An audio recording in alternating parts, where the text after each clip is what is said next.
अक्सर मेरे व्यूअर्स को मुझे ये सजेशन रहता है कि मैं वीडियोस में स्माइल नहीं करती हूँ।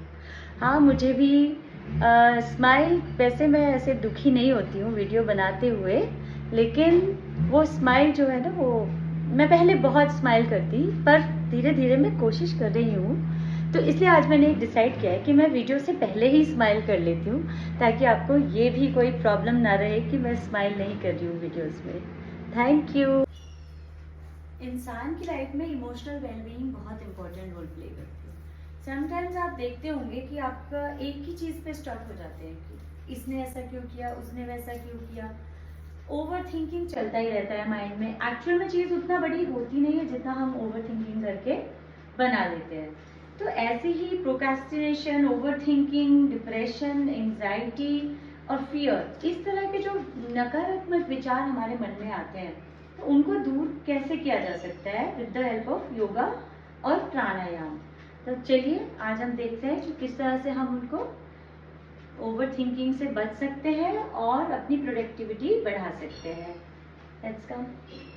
ये आसन वैसे तो बहुत ही सिंपल आसन है, लेकिन इसका आपके ओवर थिंकिंग से बचाने में बहुत ही इम्पोर्टेंट रोल है, और मैं खुद भी इस आसन को पर्सनली करती हूँ।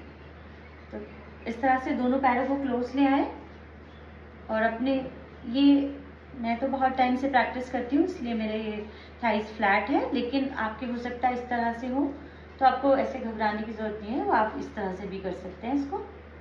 और ये जिनके फ्लैट हैं तो वो इस तरह से कर सकते हैं। इसको ज़्यादा से ज़्यादा अपनी तरफ खींचिएगा और आगे से होल्ड कर लीजिए पैर को, और फिर आप इसको कर सकते हैं। इसे कहते हैं भद्रासन।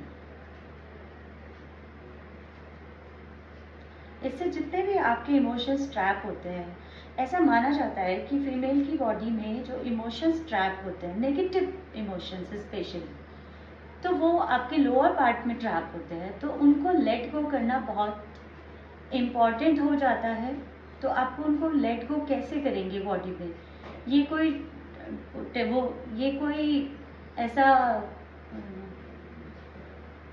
ये कोई ऐसी चीज़ तो नहीं है जो आपको दिख रही है आप इसको हटा दें बॉडी से, या कोई इसके लिए मेडिसिन ले लें वो बॉडी से हट जाए। इसके लिए आपको अपने बॉडी पे इसी तरह से काम करना होगा ताकि आपके इमोशनल वेलबीइंग कंटिन्यू रहे।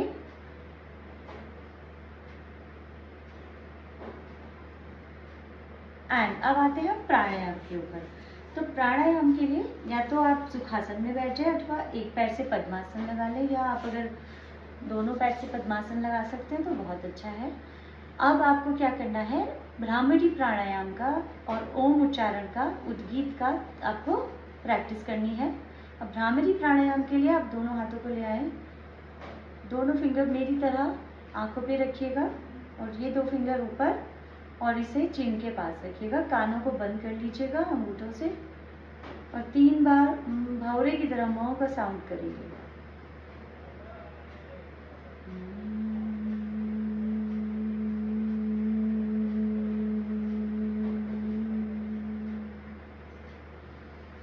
लंबा गहरा सांस।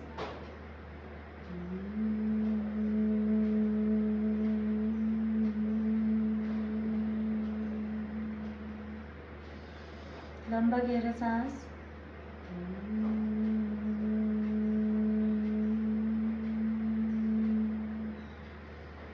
अब दोनों हाथों को रब करेंगे, अच्छे से हीट आने देंगे। टैपिंग कर सकते हैं और अपने फेस को इसके अंदर रखिए। धीरे धीरे इस एनर्जी को रिसीव कीजिए और अपने आप को पॉजिटिव एनर्जी मैनिफेस्ट कीजिए। इस तरह से आप अपने आप को नेगेटिव इमोशन से बाहर कर सकते हैं।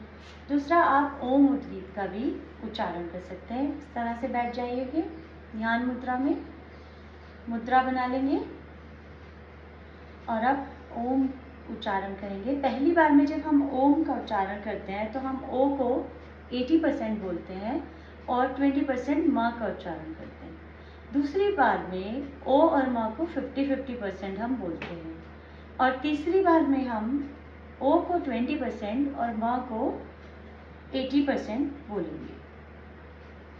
स्टार्ट करते हैं। लंबा गहरा सांस ले लेंगे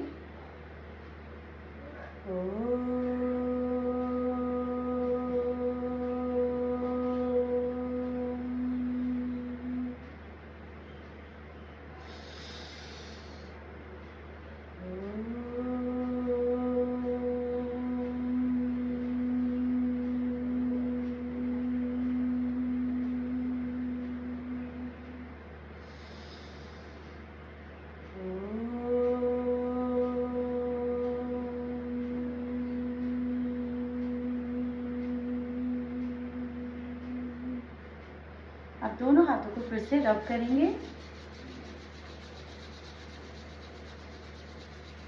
अपने फेस को रखेंगे, आंखों को इनके अंदर धीरे धीरे 3 बार खोलेंगे, बंद करेंगे, खोलेंगे, बंद करेंगे, खोलेंगे, बंद करेंगे। अब आपकी बॉडी में कुछ एनर्जी पॉइंट्स होते हैं, आप उनको टैपिंग करके भी इमोशंस को रिलीज कर सकते हैं। जैसे कि पाम के पास इस तरह से टैपिंग करेंगे। देन बेसिकली जॉइंट्स को आप टारगेट करेंगे। देन शोल्डर, अगेन,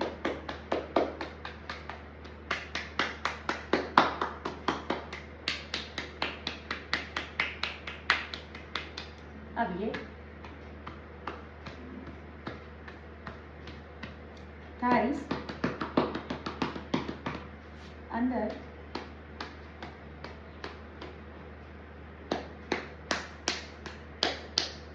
अब ये